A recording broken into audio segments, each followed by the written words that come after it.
This is a 2005 Chevy Equinox conversion van, 5.3, and it's got a bad 4L60E transmission.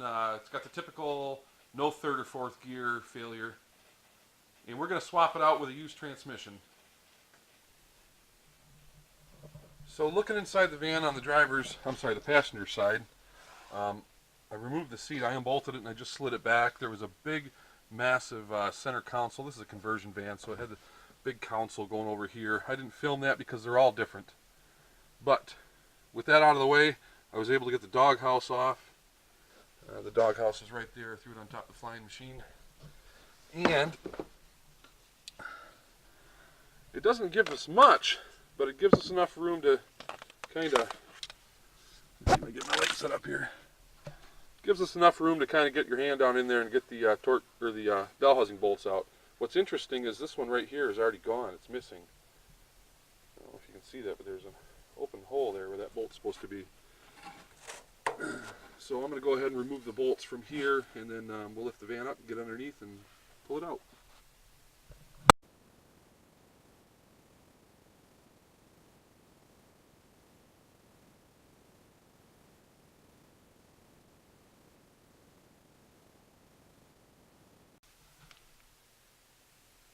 Okay, so I was able to get out 4 of the bolts, the bell housing bolts. This one was a little bit tricky. You can see there's a 13mm nut on top. These are all 15mm heads.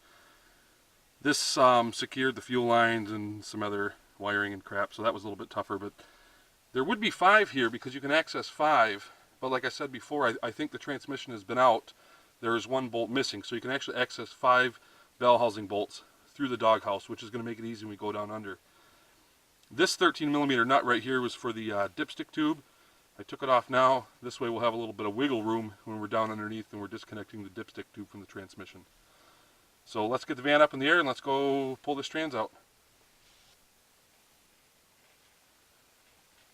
So you can see how the exhaust is in our way of removing the transmission. So the Y pipe on this vehicle has to come off. There's 3-bolt flange on the driver's side, 3-bolt flange on the passenger side, and then right back here at the muffler, we got a 2-bolt flange. We're going to use a little heat and hopefully get all this stuff apart.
with the starter removed, you have access to the torque converter bolts in the flywheel.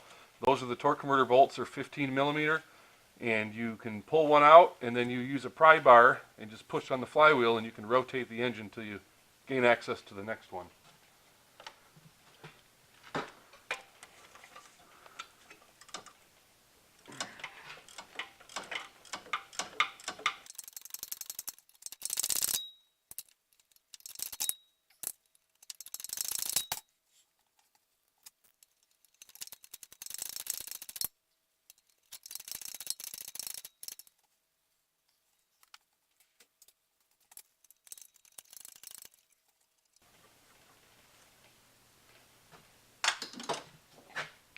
Now we'll just take a pry bar, put it right in the teeth of the flywheel, and we'll rotate it.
Okay, this round plug right here I've already disconnected. This is real simple. You just you can see right here there's a finger hole on both sides.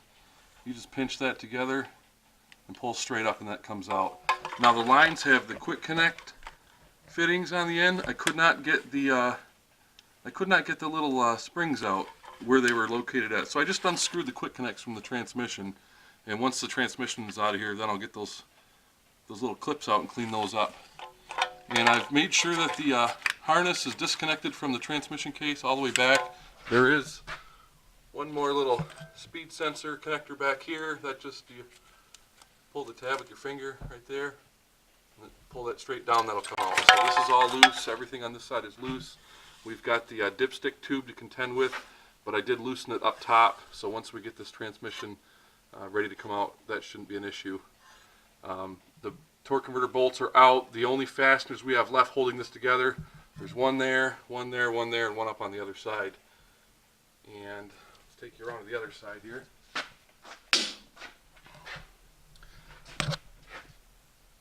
Okay, on this side here, this right here just pops off. I just popped that off of there.